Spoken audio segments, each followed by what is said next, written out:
انا اسمي نائل باسيلي، ومن وانا صغير جدا وانا بحب الشوايه.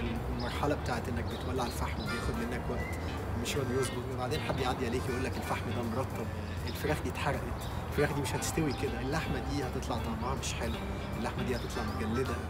وفعلا كانت بتحصل حوادث من دي، لكن الاهم من الحوادث واللي كان بيحز جوه شويه هو الفتي الكتير. طبعا لانه احنا مش متعودين نشتغل بشكل علمي في الحاجه، كل حاجه ليها علم وكل حاجه ليها سكيلز that you have to develop علشان تطلع من الحاجه دي احسن ما فيها. فانا مع الوقت وانا بكبر ابتديت ما اخليش حد من اهلي هو اللي يقف على الشوايه، لازم انا بنفسي اللي اقف على الشوايه واتابع واشتغل بايديا واجرب دي واجرب دي لحد ما اوصل لاحسن حاجه.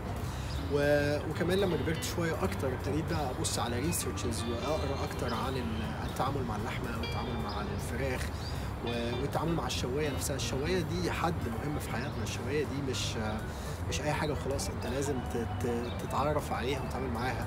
في فرق كبير قوي ما بين كل شوايه والتانيه، من اول حجمها لحد الشيب، لانه طريقه توزيع الهواء جوه كل شوايه مختلف عن التانيه. طريقه توليع الفحم حتى ده فن في حد ذاته، علشان الفحم ما يبقاش اوفر هيتد ولا يبقى مش مولع وانت داخل عليه الاكل فالاكل يطلع في الاخر بيشد معاك. الفترة الجاية هحاول أكون بعمل فيديوز بشكل منتظم علشان نقضي وقت أكبر مع بعض أنا وأنتوا، وأنا مع الشواية طبعا. الهدف من الفيديوز اللي هنعملها هو حاجتين.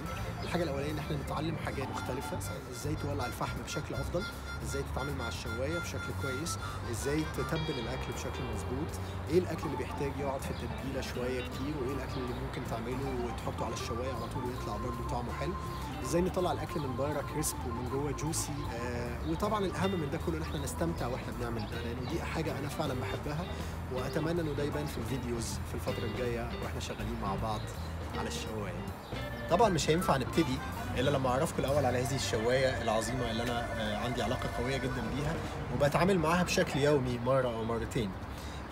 الشوايه دي بتعمل حاجات كتير جدا، بتسموك الاكل وبتشوي الاكل وتقدر تعمل عليها طبخات من اللي بتاخد وقت طويل، اللي هي ممكن تاخد 12 ساعه 16 ساعه حسب نوع اللحمه وحسب انت عايز تسويها ازاي.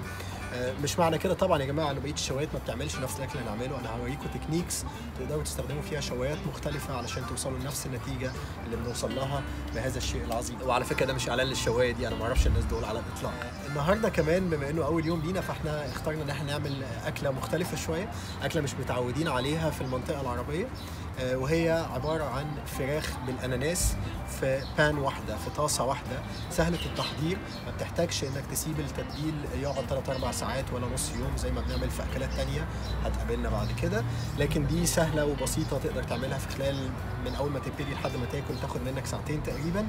الشوايه دي ليها مجموعه اكسسوارات مختلفه، ممكن تشيل وتحط اللي انت عايزه حسب نوع الطبخه وحسب نوع اللحمه وحسب التوقيت. الى اعملوا سبسكريبشن على اليوتيوب شانل بتاعتنا، ولو عندكم اي كومنت او اي سؤال في اي وقت ليه علاقه بالشوايه ابعتوا لي وانا هرد عليكم بنفسي، وهكون سعيد وانا بعمل ده.